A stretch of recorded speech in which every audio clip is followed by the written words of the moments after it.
experience the most excruciating pain you can ever imagine. Thinking about it now, I'm almost teary, but I'm not gonna cry, no.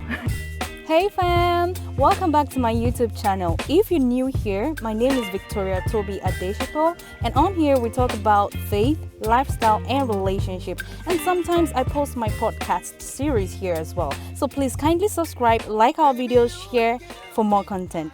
Hi guys, welcome back to my YouTube channel. My name is Victoria Toby Adeshipo, and today we're going to be talking about how to have dangerous faith in God to manifest the things you want in life. What do you want? Are you looking to get married? Do you want properties? Are you looking to start a successful career? Are you looking for financial breakthrough? What do you want? In life, we indeed have numerous wants and needs, but then there are life battles, there are life trials and tribulations. And the most exhausting thing a human being can do on earth is to try and fight these battles by your strength, by yourself, without God. So I came up with 3 points. I keep coming up with just 3. I can do better, yeah? So I came up with 3 points, and the first one is you need to have knowledge in God and of God. Does that make sense? Yeah, it does. You need to have knowledge in Him. What has it said concerning your situations? I call the Word of God is track record. Anytime I'm going through something, I go back to see what have you done concerning this before? What have you said that I can stand on? For instance, if you're sick and you're looking to be healed, what has it said about sickness? He said, "For by His stripes I am healed." He said, "Those that dwell therein shall not say, I am sick." You stand on those words. For instance, if you want financial breakthrough, what has it said concerning that? He said, "The young lion lacks and suffers hunger, but we that seek the face of the Lord shall not lack anything good."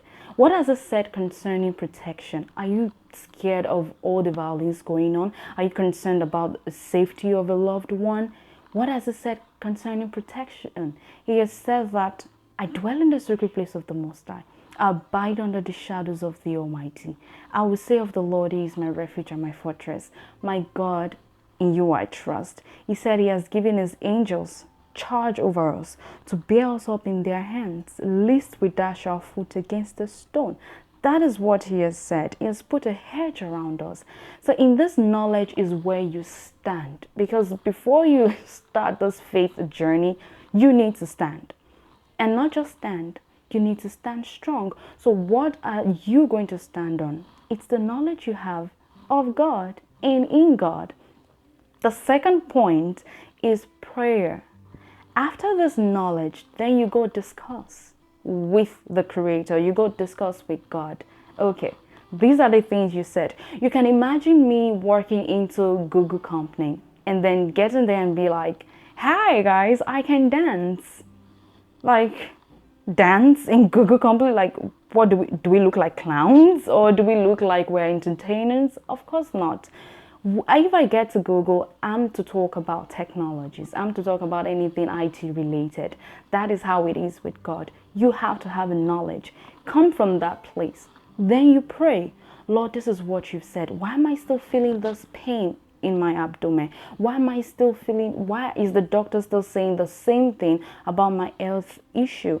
Lord, come through. This is what You've said. You said by Your stripes I'm healed. Why am I still going through lack? This is 2023. Why am I still struggling financially? You said You have supplied my riches according to Your glory. You said You have done exceedingly, abundantly, above all I may think or ask of. Why am I feeling scared for my kids? Why am I feeling scared for my loved ones? Are they safe? Are they well? Well, You've actually said that You've given Your angels charge over us to bear us up in their hands, lest we dash our foot against a stone. You're reminded in the book of Isaiah, the Bible said, "Put me to remembrance." You remind Him of everything He said concerning you. Then you fight from that standpoint. The third one is affirmation, confession. The Bible says that we lay hold on our confession. Confess, affirm, "I am blessed, and I'm a blessing unto generation. In God I live, in God I move, and in God I have my being." These are the 3 points that I came up with. How to have dangerous faith in God. The first one, you have to have knowledge in God and of God. The second one, you have to pray. Go communicate with God from that knowledge you've had of Him. And the third one is the result of your faith. Then you start affirming, you start confessing, I am more than a conqueror. I don't lack anything, for He has supplied my riches according to His glory. I'm a blessed one. I'm going to share a quick story of how God saved me from being disabled. So many years back, I think I was 13 or 14 years old, yeah, thereabout, and I was really sick. But I knew my parents didn't have the financial capacity at that time. So I didn't tell them anything. I was like, it's gonna go. Let me just keep drinking water. And it didn't go. So it became really serious and they rushed me to a nearby hospital that is now closed down. So they treated me there and gave me injection at my behind. Little did I know that they didn't give the injection right. So when we got home, I think a few days or few weeks later, I started noticing something funny at that part where they gave the injection, and it was already forming pores inside, and I didn't know. Fast forward, it became really big. It was really scary, really painful, and I was rushed to the hospital at the end of the day. When we got there, the doctor started telling us the risks and how the different ways they can treat it, and they need it to open up, yada yada yada. Eventually it opened up. We went back to the hospital and they were like, okay, now this is way serious than they thought, because you can literally see my white cells. And once you see the white cells, you get past through all the cells and you're able to see white cells, you're already reaching the bone. So they started telling us things that were really scary. And one day, fast forward, I'm trying to summarize this. One day, the doctor asked to see us. When we got there, it was like, okay, we have to refer this child to a specialist, because they need to operate on that leg and open up, get a flesh from my thigh and use it to, I don't know, block the opening at my behind. But the result of this is that I'm going to be disabled for the rest of my life. The right leg is not going to be the same ever again. And at that moment, when he said it, I don't even know what happened. You know, logically, I was supposed to picture myself being disabled. I didn't even see that. What I saw at that age was me standing in front of God and then be like, no, you're not going to allow this happen, right? I know you're not going to allow this happen. That's what was going on in my head. And my mom was already howling and crying, and she was already looking at me in a very sympathetic way. And I was just looking at her funny, like, why is she crying? I'm not going to be disabled. I'm not going to see any specialist. And she called me. She was like, what are we going to do? And I told her, I'm not seeing anybody. Nobody's opening no flesh to cover nothing. This is going to heal. God is going to do it. That's how I was talking at that age. And she was like, okay, yeah. So she saw my faith, how dangerous it was. And then she joined in my faith. And she was like, okay, we're not going to do this. So fast forward, we're going out of the doctor's office another day. And then there was this wonderful, good-looking female doctor that was passing by. And then she passed by us and she came back and she was like, what's wrong? Because we looked so, oh my God, we looked like the whole world was caving in on us at that time. And we explained everything to her. And she was like, okay, if this child says she's not having any operation, then she's not. Let's just think of alternatives. So she started thinking of things and she came up with another solution to treat it. But it's really going to take a long time for that treatment to complete. And I was like, okay, as long as I'm not disabled, because these legs are going places, so they can't be disabled. No, that can't happen. That's what I was saying at that time. Then we started this treatment. It was really long, and I experienced the most excruciating pain you can ever imagine.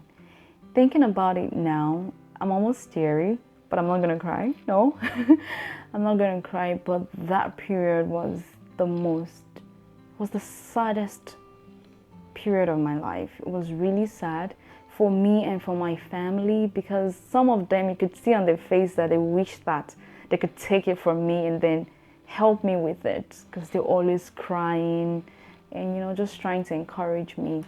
But then that's how I got treated after like almost 2 years later, I wasn't disabled. I'm not disabled.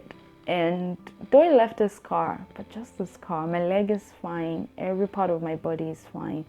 And that is when I realized this is what faith can do. Now, you would ask me, how did that 13, 14-year-old girl think to, stand boldly on a decision not to have surgery? Well, it's because of the little knowledge I had of God. I remember my mom used to tell my siblings and I, God's Bible stories of how God parted the Red Sea, of how he brought down the wall of Jericho, and most especially this woman of the issue of blood for 12 years, how she thought to herself, if only I can touch the hem of the garment of Jesus, I can be healed. So, and my mom used to tell us that God is the same yesterday, today, and forever. So I was thinking to myself, that God is powerful. I mean, he's really powerful and he loves us. So if he could do that then he can do it now. Like, don't make me disabled. Don't, don't make me have any surgery. That was my thought at that time. So that was where I came from, in that my bold decision not to have surgery at that young age. And the result of my dangerous faith, like I said, is me being whole and healthy. This is what dangerous faith can do for you guys. So guys, that is how my dangerous faith in God saved me from being disabled. The year is still new. This is 2023. Get to it. Start learning how to exercise dangerous faith to see everything you wish in your life come through. To see everything God has promised you come through. Thank you so much for sticking around to the end. Don't forget, on your way out, leave a comment, like, share, and subscribe. Please do these things so that YouTube will be able to take this video to other people that needs to hear this. Please and please support your girl. Let's create a community together. I'm now dedicated to this YouTube and I'm ready to grow a community with you guys. If you have ever exercised a dangerous faith before, please leave in the comment section below to encourage someone else that is going to come across this video. Thank you so much. I love you guys. Bye.